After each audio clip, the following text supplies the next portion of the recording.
Hi mga farmers, magandang araw. Welcome naman muli sa ating YouTube channel.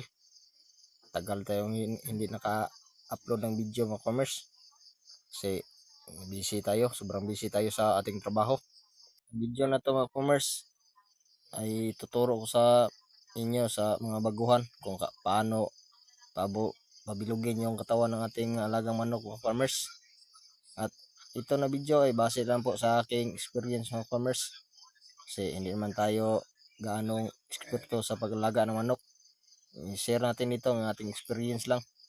Ready nating kaalaman. Una natin gagawin mga farmers, purgahin natin yung alaga natin. Gamit natin yung pamurga yung astig, produkto ng xylene. Sa pagparaan pala sa pagpurga mga farmers, hindi natin pakainin yung alaga natin para mas umipik yung gamot na binigay natin mga farmers kapag hindi pinakain. Yan mga farmers. Nagawa pala natin itong pagpurga mga farmers sa isang buwan, isang bisis mga farmers, at nagagamit din tayo ng inject mga farmers, Bilamil 0.5 cc mga farmers sa isang linggo. Isang bisis, isang linggo mga farmers. Kung hindi kayo gumagamit ng Bilamil mga farmers, B-complex para bumulto yung katawan nating malaga. At pakainin natin yung mga alaga natin ng Cracorn at saka Galimax 3 mga farmers. Kasi yung Galimax malaling magpabilog sa katawan ng ating mga laga. At haluan natin ng Cracorn kasi yan ang ginagamit ko dito mga farmers. Yung Galimax 3. At ginagamit ko itong vitamins mga farmers, yung Vitamin Pro powder. Nahalo ko lang sa tubig. Pero may manok talaga mga farmers na mahirap patabain, pabilugin yung katawan. Yung mataas yung katawan, yung mahaba. Mahirap pabilugin mga farmers. Yung may manok talaga na lakas yang kumain.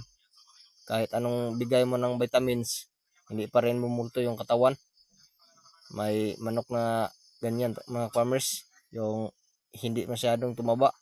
Pero okay naman yung katawan mga farmers. Hindi kagaya ng ibang yung ibang manok mga farmers, kagaya nito mga farmers, nahawakan ko.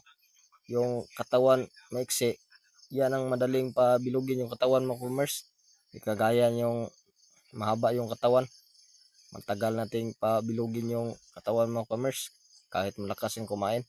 At ibinibigyan din natin ng magandang vitamins. May manok talaga nga ganyan mga farmers, mahirap patabain. Ito ay sa sarili ko lang na pamamaraan dito sa maliit kong backyard mga farmers. Mga discarding backyard lang itong ginagawa ko. At sa mga baguhan, pwede niyo panoorin ito na video at gawin niyo kung nagustuhan niyo. Sa mga veterano, pwede na kayong mag-skip kasi veterano na kayo. Marami na naman tayong base dito sa ating ginagawang video. Ito i-share natin sa iba mga farmers. Yung baguhan kagaya nating may balak na mag-umpisa ng mag-alaga ng manok. Kasi alam naman natin na maraming gustong matuto. At marami ding walang alam. Pero ngayon, i-share natin yung kunti nating kalaman para katulong tayo sa mga iba na gustong mag-alaga ng mga manok at hindi pa na alam yung mga diskartes paano pabilog ng katawan ng ating mga alagang manok para pagdating sa laban mas maganda sila at healthy at hindi na tayo mahirapan magkondisyon kasi maganda na ang kanilang mga katawan.